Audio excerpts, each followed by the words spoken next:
আজি আলোচনা কৰিম যে সেকেন্ড সেমিষ্টাৰৰ যেটো এমডিসি যে ডেমোক্ৰেসি এন্ড পিপল ৰাইটস যিখন কিতাপ আছে সেইখন কিতাপৰ আজি কিছুমান ইম্পৰ্টেন্ট কোৱেশ্চন আনসাৰ দেখুৱাম যাতে তোমালোকৰ কালি এক্সাম আছে সেই এক্সামত যাতে কমন পৰে তো তোমালোকৰ যেহেতু তিনিটা চেপ্টাৰ দিয়া আছে যে এমডিসি যেটো ডেমোক্ৰেসি এন্ড পিপল ৰাইটস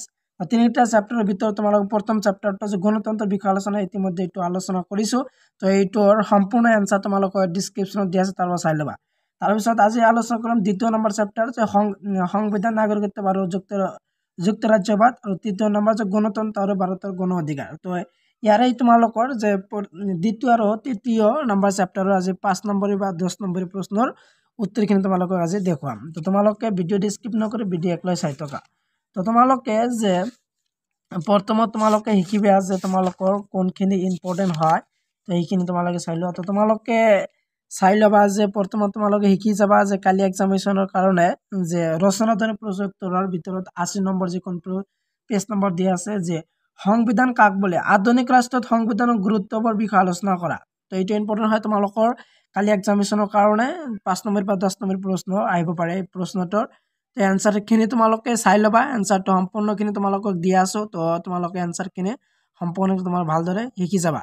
তাৰপিছত তোমালোকে শিকিবা যে তোমালোকৰ এক্সামিনেশনৰ কাৰণে 5 নম্বৰ বা 10 নম্বৰ প্ৰশ্ন নেক্সটত তোমালোকে শিকিব লাগিব যে তোমালোকৰ যিখন প্ৰশ্ন দিয়া আছে যে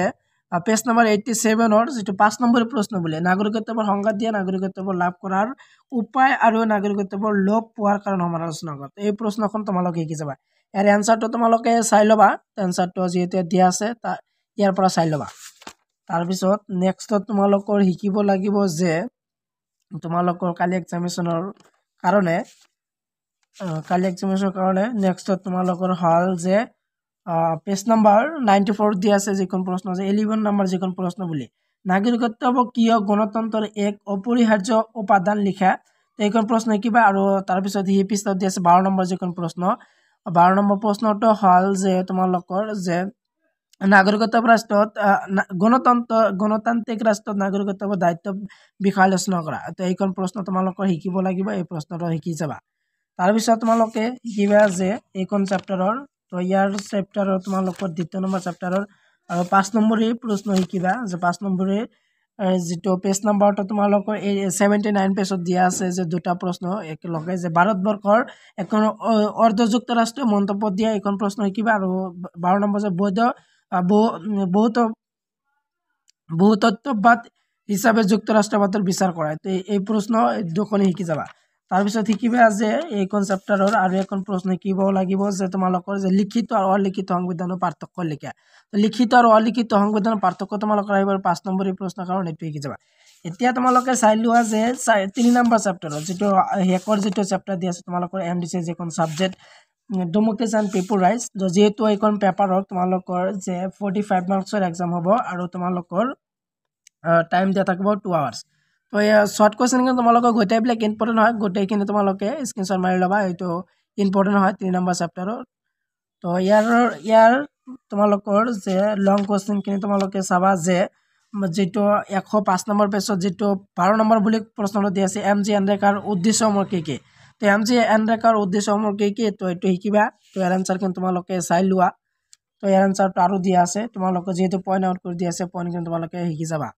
তাৰ পিছত তোমালোকৰ দিয়া আছে যে মোস্ট ইম্পৰ্টেন্ট প্ৰশ্নটো হল 6 নম্বৰ প্ৰশ্নটো পেজ নম্বৰ 100 যেটো 7 পেজত দিয়া আছে যে 6 নম্বৰ 16 নম্বৰ প্ৰশ্ন বুলি যে 2005 চনত তথ্য জনা অধিকাৰ আইন সম্পৰ্কে চমুকৈ লিখা তো এইটো ইম্পৰ্টেন্ট হয় তোমালোকৰ পৰীক্ষাৰ কাৰণে যে 2024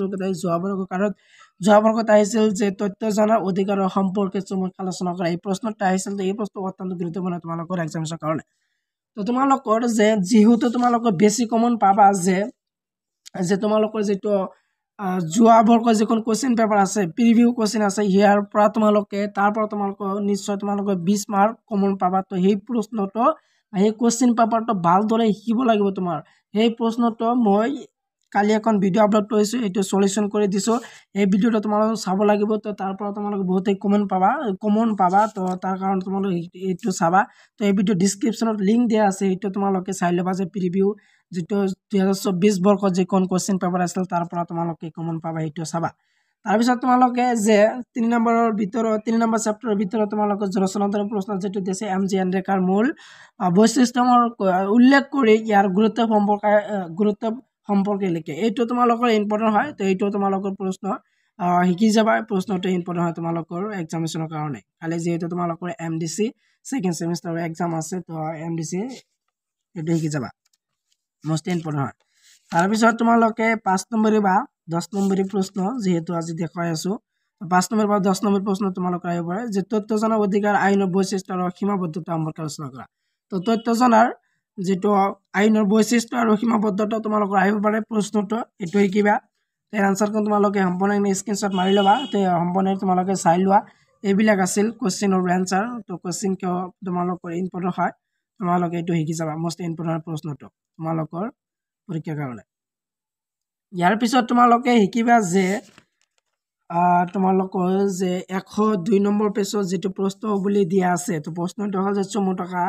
যে শিক্ষাৰ অধিকাৰ আইন যেহেতু এইটো ইম্পৰ্টেন্ট হয় যেহেতু 24 বৰ্ষৰ যে তথ্য জনাৰ আইনৰ বিষয় আছিল শিক্ষাৰ আইনটো যেটা অহা নাছিল তো তোমালোকৰ এই বৰ্ষত শিক্ষাৰ অধিকাৰটো আহাৰ বহুতেই চান্স আছে এই প্ৰশ্নখন শিকি যাবা তো এইটো তোমালোকৰ 64 টকা আহিব পাৰে তো এইটো শিকি যাবা তো আনসাৰ কিন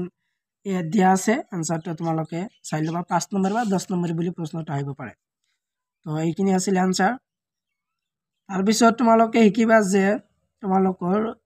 আৰু এটা ইম্পৰ্টেন্ট কোশ্চেনটো দিয়া আছে যে খাদ্য সুৰক্ষা আইন কি খাদ্য সুৰক্ষা আইন 2013 কি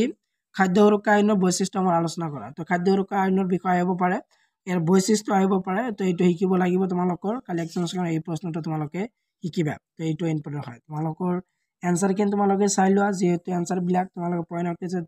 10টা মান পয়েন্ট দিয়া আছে তোমালোকে 10 মাৰ্কৰ কাৰণে আহিব পাৰে বা 5 নম্বৰ বুলিও আহিব পাৰে নহলে তোমালোকে ইয়াৰ পৰা শৰ্ট কোশ্চেন আহিব পাৰে 2 নম্বৰী আহিব পাৰে তো এইটো শিকি যাবা এইটো ইম্পৰ্টেন্ট হয় একত তোমালোকে শিকিবা যে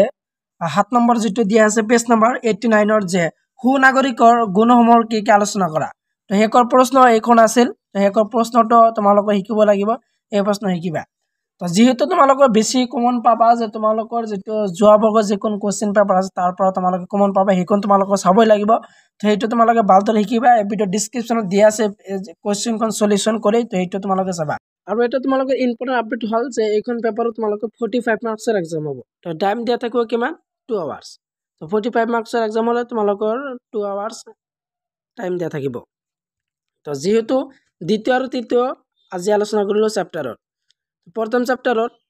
ইতিমধ্যে দুখন ভিডিও পাবলিশ কৰিছো ইম্পৰ্টেন্ট কোশ্চেন যে 1 নম্বৰ 2 নম্বৰ আৰু লং কোশ্চেন তো এই ভিডিও দুখন তোমালোকে চাই লবা এই ভিডিও ডেসক্ৰিপচনত দিয়া আছে